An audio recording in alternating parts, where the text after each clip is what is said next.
رومی لشکر کے سردار کلوس اور دمشق کے سردار اسرائیل کے قید ہو جانے کی وجہ سے اہل دمشق نے ہرقل بادشاہ کے داماد توما کو دمشق کا حاکم بنایا۔ توما جنگی امور میں ماہر تھا۔ جنگ کے دوسرے دن حاکم توما لشکر کو لے کر قلعے سے نکلا اور اسلامی لشکر کے کچھ فاصلے پر توقف کیا۔ حضرت خالد نے رومی لشکر آتے دیکھا تو حضرت ابو عبیدہ سے کہا کہ رومیوں پر اسلام کا رعب بیٹھ چکا ہے، مناسب ہے کہ آپ اور میں مل کر دونوں یلغار کر دیں۔ حضرت ابو عبیدہ نے کہا کہ تمہارا فیصلہ بہتر ہے۔ اسلامی لشکر نے نعرہ تکبیر کہتے ہوئے یلغار کر دی اور ایسا سخت حملہ کیا کہ پہلے حملے میں ہی رومیوں کے دل ہل گئے۔ مجاہدوں نے رومیوں کی لاشوں سے میدان بھر دیے۔ رومیوں کو صف بندی تک کا موقع نہ ملا اور بچے کچے ایسے دم دبا کر بھاگے جیسے شیر کو دیکھ کر بکری بھاگتی ہے۔ مجاہدوں نے قلعہ دمشق تک ان کا پیچھا کیا اور جو بھی ہاتھ لگا اسے واصل جہنم کر دیا۔ رومی لشکر قلعے میں گھس گیا اور دروازے بند کر دیے۔ مجاہدوں نے قلعے کا محاصرہ کر لیا۔ رومی قلعے کی دیوار پر چڑھ کر دیکھنے لگے کہ اسلامی لشکر اب کیا کرتا ہے۔ اس وقت حضرت خالد نے سردار کلوس اور اسرائیل کو بلایا اور دونوں کو اسلام پیش کیا، لیکن دونوں ہی نے صاف انکار کر دیا۔ تو حضرت خالد نے ان کے قتل کا حکم دے دیا۔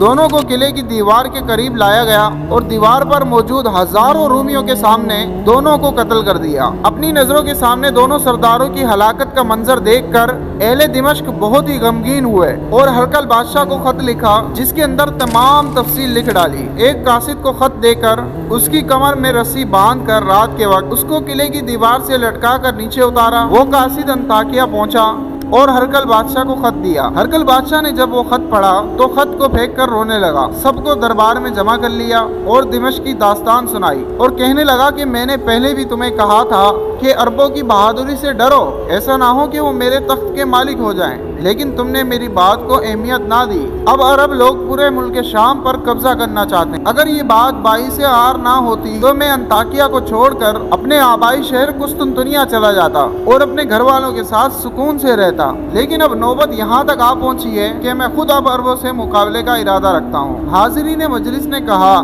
اے بادشاہ آپ کیوں زحمت کرتے ہیں؟ ہمارے پاس ایک ایسا بہادر ہے، وہ قلعہ حمص کا حاکم وردان ہے۔ ہرقل نے حمص سے وردان کو بلایا اور اسے عربوں کے مقابلے میں جانے کا حکم دیا۔ وردان نے کہا، آپ نے مجھے یاد کرنے میں بڑی دیر کر دی، اگر شروع سے ہی میری خدمت لی گئی ہوتی تو میں بہت پہلے عربوں کو بھگا چکا ہوتا۔ ہرقل نے کہا کہ میں تجھے 12,000 سواروں پر سردار مقرر کرتا ہوں۔ وردان نے کہا کہ اے بادشاہ میں خالد بن ولید کا سر لا کر آپ کے قدموں میں ڈال دوں گا، پھر یہاں سے ملک حجاز جا کر ان کے کعبے کو گرا دوں گا۔ ہرقل نے اس کی اس بات پر حوصلہ افزائی کی اور کہا کہ حجاز کا جتنا حصہ تو فتح کرے گا ان سب کا تجھے مالک بنا دوں گا، اور اس سے بڑھ کر ایک انعام یہ ہے کہ میرے مرنے کے بعد تو ہی ملک شام کا بادشاہ ہوگا۔ ہرقل نے وردان کو شاہی لباس دیا اور ایک سونے کی سلیب دی، اور ادھر دمشق کے قلعے کا اسلامی لشکر نے محاصرہ کر رکھا تھا۔ اہل دمشق قلعے کی دیوار پر چڑھ کر ان پر پتھر اور تیر برساتے تھے۔ موقع پا کر مجاہدین بھی انہیں تیر مارتے۔ اس طرح 20 دن گزر گئے لیکن کوئی نتیجہ نہ ملا۔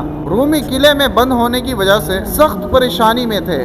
قلعے میں اناج بھی ختم ہونے کو قریب تھا۔ اسی طرح 21واں دن بھی گزر گیا۔ حضرت خالد پے در پہ حملے جاری رکھے ہوئے تھے کہ انہوں نے دیکھا کہ جو قلعے کی دیوار پر رومی تھے وہ اچانک تالیاں بجانے لگے اور خوشی کا اظہار کرنے لگے۔ حضرت خالد حیرت سے انہیں دیکھنے لگے۔ وہ لوگ پہاڑوں کی جانب ہاتھ سے اشارہ کر کر کے ایک دوسرے کو کچھ دکھا رہے تھے۔ حضرت خالد فوراً سمجھ گئے کہ ہرقل بادشاہ کا لشکر دمشق کی مدد کے لیے آیا ہے۔ تو حضرت خالد نے لا حول ولا قوت الا باللہ پڑھا اور حضرت ابو عبیدہ کے پاس آئے اور کہا کہ میں نے ارادہ کیا کہ ہرقل بادشاہ کے لشکر سے مقابلہ کر لوں۔ حضرت ابو عبیدہ نے فرمایا، یہ مناسب نہیں ہے، کیونکہ اگر ہم نے اس جگہ کو چھوڑا تو اہل دمشق باہر آ کر ہم سے لڑیں گے۔ تم اپنے لشکر سے کسی جوان مرد کے ساتھ ایک جماعت روانہ کر دو اور انہیں حکم دو اگر لڑنے کی طاقت ہو تو لڑیں ورنہ واپس آ جائیں۔ پھر حضرت خالد نے زرار بن عزول کو بلایا اور فرمایا کہ میں تمہیں 500 سوار دے رہا ہوں، اگر تم انہیں روک سکو تو ٹھیک ہے ورنہ واپس آ جانا۔ فوراً حضرت زرار روانہ ہوئے۔ حاضرین، حضرت زرار کے ساتھیوں نے کثیر تعداد کو دیکھ کر حضرت زرار سے کہا،